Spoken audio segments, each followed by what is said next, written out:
उत्तर प्रदेश के ग्रामीण इलाकों में भी कोरोना अब लोगों को डराने लगा है। इसकी बानगी जौनपुर में हुई घटना के जरिए देखने को मिली। हुआ ये कि जिले के अंबरपुर गांव में रहने वाले तिलकधारी सिंह की पत्नी राजकुमारी ने जिला अस्पताल में इलाज के दौरान दम तोड़ दिया। राजकुमारी 56 साल की थी। बीते दिनों सांस लेने की दिक्कत की शिकायत के साथ अस्पताल में भर्ती हुई थी। हालांकि उनका कोरोना टेस्ट नहीं हुआ। पत्नी की मृत्यु के बाद तिलकधारी सिंह एम्बुलेंस में शव लेकर गांव पहुंचे। शव को शमशान घाट तक पहुंचाने के लिए पड़ोसियों का सहयोग मांगा, लेकिन कोरोना की बात बताकर कोई भी आगे नहीं आया। ऐसे में बेबस तिलकधारी सिंह को कोई उपाय नहीं दिखा तो उन्होंने अकेले ही अपनी पत्नी का अंतिम संस्कार करने की ठान ली। शव को साइकिल पर रखकर जैसे तैसे शमशान घाट पहुंचे ही थे कि गांव वालों ने शव का अंतिम संस्कार करने से उन्हें रोक दिया। इस पूरे घटनाक्रम की सूचना पुलिस को मिली। पुलिस तिलकधारी सिंह के पास पहुंची, शव को पूरे सम्मान के साथ रामघाट तक पहुंचाया। अंतिम संस्कार के लिए पैसे भी दिए। पुलिस के जवानों ने शव को कंधा भी दिया। इस मानवीय प्रयास के लिए जौनपुर पुलिस की तारीफ हो रही है। ये थी आज की कोविड कथा। नमस्ते, मेरा नाम प्रतीक्षा है और आप देख रहे हैं दी ऑर्डिनरी शो। आपने मदर इंडिया फिल्म जरूर देखी होगी, जिसमें नरगिस राजकुमार और सुनील दत्त हैं। हाँ, तो इस फिल्म की कहानी ऐसी है कि राधा और शामू की शादी होती है। इस शादी के लिए सुखी लाला से कर्ज लिया जाता है। कर्ज चुकाने के लिए राधा और शामू को अपने खेत में जी तोड़ मेहनत करते हैं। एक दुर्घटना की वजह से शामू विकलांग हो जाता है। शामू घर छोड़कर चला जाता है। अब कर्ज चुकाने की सारी जिम्मेदारी राधा के कंधों पर आ जाती है। उसे अपने 3 बच्चों को भी पालना होता है। इसी बीच सुखी लाला राधा पर कर्ज चुकाने का दबाव बढ़ाता जाता है। एक दिन सुखी लाला राधा से कहता है कि अगर वो उसके साथ सो जाए तो वो उसका सारा कर्ज माफ कर देगा और उसे रानी बनाकर रखेगा। राधा उसे झिड़क देती है। मदर इंडिया फिल्म की ये छोटी सी कहानी आपको इसलिए सुनाई क्योंकि आज कुछ ऐसा ही हो रहा है। सुनने में आपको ये ड्रामेटिक लगेगा, लेकिन ये सच है। कोरोना संकट के समय सोशल मीडिया पर अपना पर्सनल नंबर देकर मदद मांग रही औरतों और लड़कियों को अश्लील मैसेज और फोटोज भेजे जा रहे हैं। ऑक्सीजन सिलेंडर और जरूरी दवाओं के बदले उनसे डेट पर चलने की मांग की जा रही है। आखिर ये घिनौने किस्म के लोग कौन हैं और पीड़ित लड़कियों को इनकी वजह से क्या क्या सहना पड़ रहा है, आज की बड़ी खबर में हम इसी पर बात करेंगे। आप सभी को पता है कि कोरोना वायरस की महामारी की वजह से देश इस समय किन हालात में है, हमें बार बार दोहराने की जरूरत नहीं है। इस संकट में लोग एक दूसरे की बहुत मदद भी कर रहे हैं, जैसे भी हो पा रहा है। सोशल मीडिया के जरिए, इंटरनेट पर पड़े अलग अलग नंबरों को वेरीफाई करके या फिर पर्सनल लेवल पर ऑक्सीजन से लेकर प्लाज्मा और दवाइयों से लेकर हॉस्पिटल तक जो हो पा रहा है लोग उपलब्ध करा रहे हैं। उन्होंने पूरी जान लगा रखी है।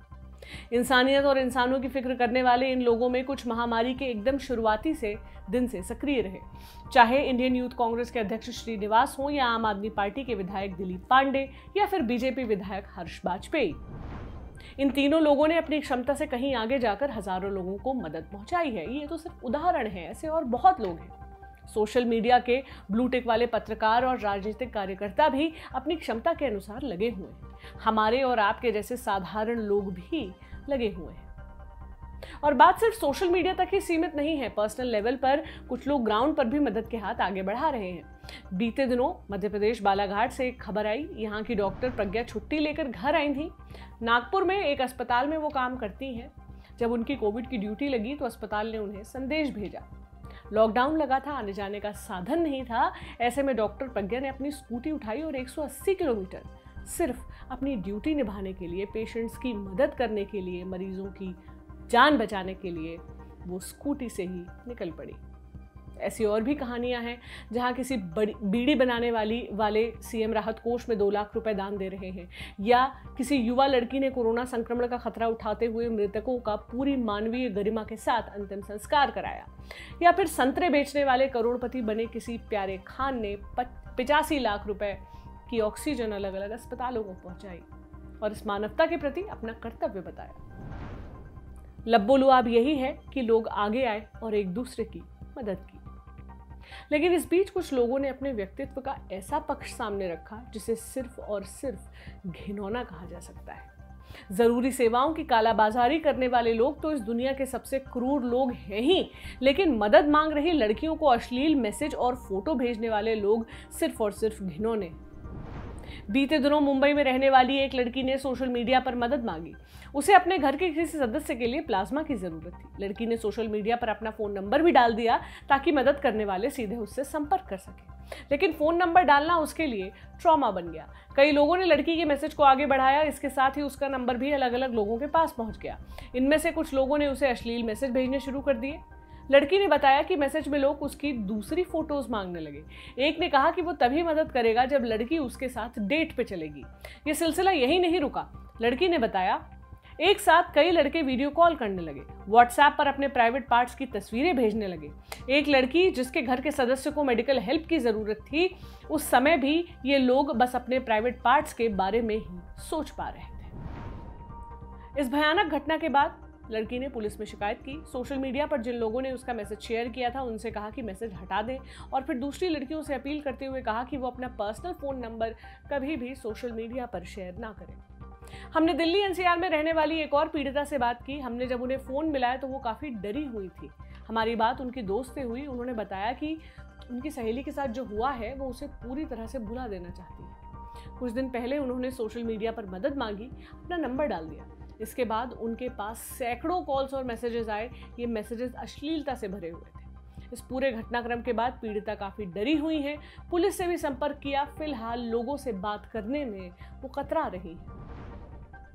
आखिर में यही कि इस तरह के घटनाक्रम को बयान करने के लिए आपके पास ज्यादा कुछ शब्द नहीं होते, क्योंकि इससे घटिया कुछ हो ही नहीं सकता। कोई लड़की जो ऑलरेडी परेशान है, सोशल मीडिया पर किसी अपने को बचाने के लिए मदद मांग रही है, उसे इस तरह के मैसेजेस भेजना न केवल घटियापने की इंतहा है बल्कि आपराधिक है, क्राइम है ये। इन घटनाक्रमों को देखकर तो यही लगता है कि कुछ लोग अपने जननांगों के आगे सोच ही नहीं पाते और दुनिया की हर लड़की या महिला को अपनी उत्तेजना और हवस को शांत करने के साधन के तौर पर देखते हैं, वो भी उस वक्त जब देश एक त्रासदी से गुजर रहा हो। खैर, ये थी दिन की बड़ी खबर। हम सुर्खियों की तरफ बढ़ते हैं। पहली सुर्खी दिल्ली से है। यहाँ पर सरदार वल्लभ भाई पटेल कोविड फैसिलिटी के बाहर कोरोना पॉजिटिव महिला ने दम तोड़ दिया। महिला का 28 साल का लड़का मुकुल व्यास एक ऑटो में अपनी मां को लेकर आया था। एनडीटीवी की रिपोर्ट के मुताबिक तमाम मिन्नतों के बाद भी कोविड फैसिलिटी का गेट नहीं खुला और महिला ने बाहर ऑटो में ही तड़प कर जान दे दी। ये कोविड केयर सेंटर आईटीपीबी द्वारा चलाया गया है। मुकुल व्यास का आरोप है कि सेंटर मैनेजमेंट ने घंटों तक उसे औपचारिकताओं में फंसाए रखा, जिसकी वजह से मां को समय से इलाज नहीं मिला। मुकुल ने बताया कि वो चिल्लाते रहे, रोते रहे, लेकिन कोई भी मदद के लिए नहीं आया। मृतका का नाम किरण व्यास है। दूसरी सुर्खी भी दिल्ली से है। यहाँ के निजामुद्दीन इलाके में एक पति ने 27 अप्रैल को अपनी प्रेग्नेंट पत्नी को गोली मार दी। मौके पर ही उसकी मौत हो गई। इंडिया टुडे की रिपोर्ट के मुताबिक महिला के गर्भ में जुड़वा बच्चे पल रहे थे। मृतका 3 दिन पहले में ड्रग्स से जुड़े मामले में जमानत लेकर जेल से बाहर आई थी। जिस महिला की हत्या की गई उसका नाम साइना है, वहीं आरोपी का नाम वसीम है। रिपोर्ट के मुताबिक पुलिस ने बताया कि दोनों की 1 साल पहले शादी हुई थी। वसीम खुद भी ड्रग्स के मामलों में कई बार अरेस्ट हो चुका है। साइना के जेल जाने के बाद वसीम का अफेयर साइना की बहन से चलने लगा और जब साइना जमानत पर बाहर आई तो वसीम उसकी बहन से नहीं मिल पा रहा था। इसी के चलते उसने साइना को मार डाला। तीसरी सुर्खी गुजरात के अहमदाबाद से है। यहाँ पर 21 साल की एक लड़की को खंबे से बांधकर पीटा गया। स्थानीय लोगों का आरोप है कि लड़की एक ज्वेलरी की दुकान से गहने चुराने की कोशिश कर रही थी। अहमदाबाद मिरर की रिपोर्ट के मुताबिक पुलिस ने इस मामले पर लड़की पर हुए हमले, कथित चोरी, दोनों मामलों में केस दर्ज किया है। रिपोर्ट के मुताबिक लड़की ने पुलिस को बताया कि वो बेरोजगार है और अपना खर्चा निकालने में काफी मुश्किलों का सामना कर रही है।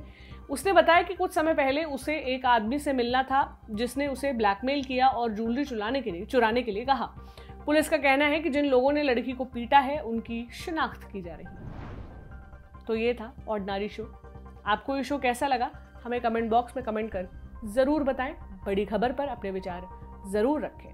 आप हमें मेल भी कर सकते हैं theordinaryshow@gmail.com पर।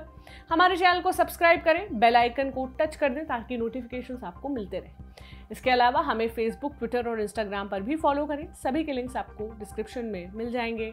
आप जुड़े रहें ऑर्डिनरी से। शुक्रिया।